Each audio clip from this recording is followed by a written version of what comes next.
Well, happy Wednesday. I'm Frank Daniels, columnist with the Tennessean. I'm here with Ted Rayburn, our editorial page editor, to chat again with you or together about issues that are occurring in Middle Tennessee. Today, I think we're going to talk about a couple of things that impact folks in Middle Tennessee.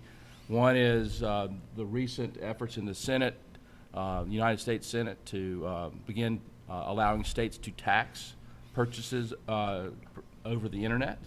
And then we're going to, I think, have a little follow-up conversation as it relates to what's going on with the Department of Children's Services, a story that we've been following for, now close to a year since the story was first rose up to our front pages. You want to start with DCS? Sure. Okay, let's start with DCS.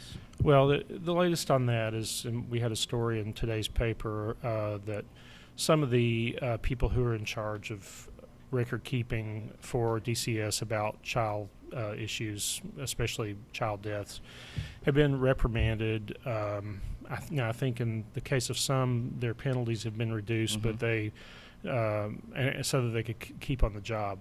But it does show a pattern, I guess, of some things we suspected all along, that they were covering up for some mistakes, and they don't know how to, parse it any other way than that they're children whose deaths were not accounted for and still aren't.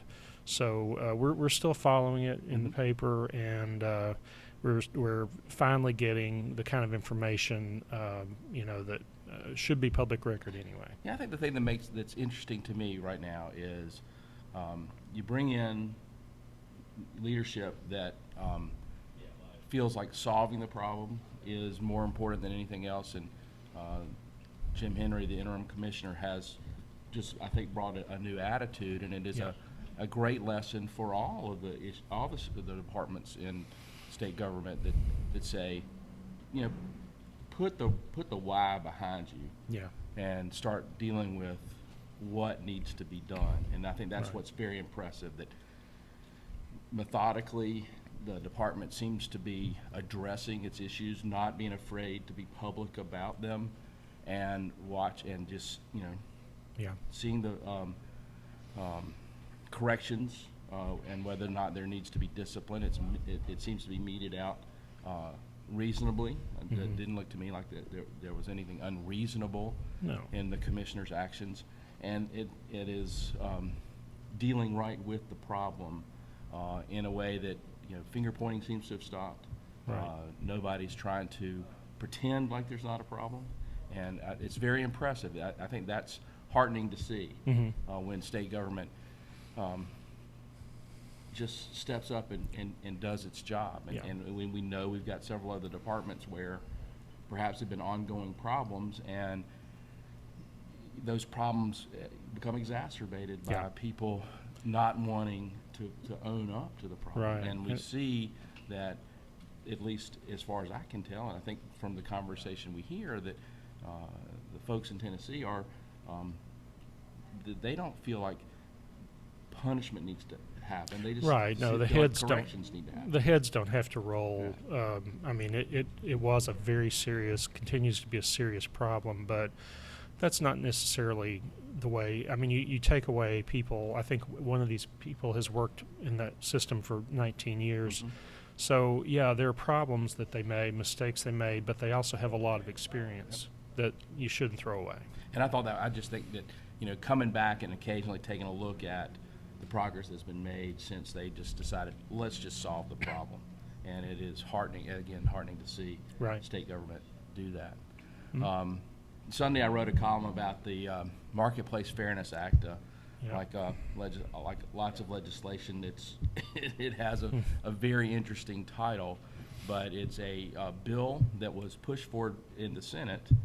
Lamar Alexander gave a large press conference. It's a bill to eliminate the moratorium on the collection of sales tax for internet sales. It has raised a lot of ire. Grover Norquist's group has fired both barrels at trying to stop this, because they say that Americans don't need new taxes. And one of the things that's, of course, interesting about this is that we already owe those taxes. I mean, we're Correct. supposed, Americans that live in states that have sales taxes, when they buy something over the internet or through a catalog, they're supposed to pay a use tax that is equivalent to the sales tax that they would have owed if they had bought it in their community. Exactly. Very few people fill those forms out. It's an extremely difficult tax to track, and as a consequence, regardless of the number, I mean, it's been estimated that Tennessee loses over $700 million a year in uncollected sales taxes. That's a lot of money. I mean, that's an average of several $1,000s per household of expenditures, which seems like that seems hard to believe, but it's probably reasonably accurate that through catalog sales, internet sales, in a variety of ways, that there's a incredible amount of sales tax that's uncollected.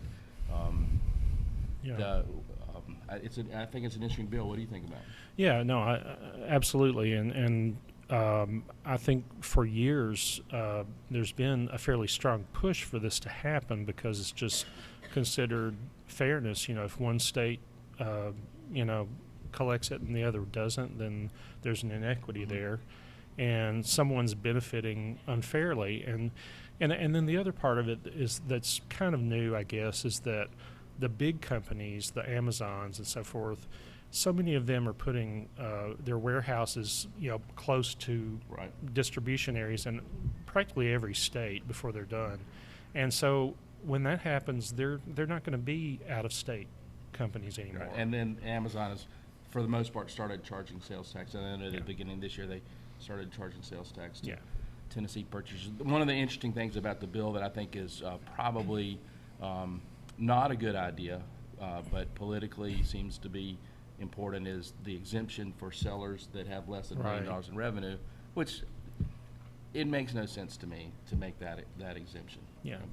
There's no exemption for a local small retailer to do that, and they're the ones that are most vulnerable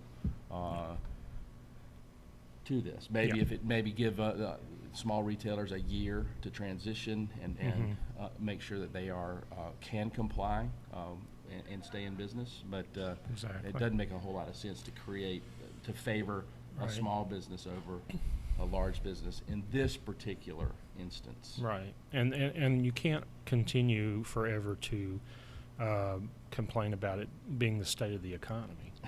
No, you can't. Because at some point, the economy's going to turn up. In fact, it already has. But for some people, right? And maybe I not think for small retailers. Right. Well, yeah, maybe. Hard to see. But yes, I mean, if you look at the budget the mayor put forward, clearly it shows that sales tax revenue is going up. I mean, the state of Tennessee sees the same thing. So we think that it's a good idea to go ahead and end the moratorium. Right. Well, that's what we had to talk about today, this Wednesday, May the 1st. Happy May Day. We'll be back next week with a couple more topics. I'm Frank Daniels, columnist with the Tennessean. Ted Rayburn, editorial page editor for the Tennessean. And we're working on our coordination, you can tell. Oh, well. Y'all have a great day.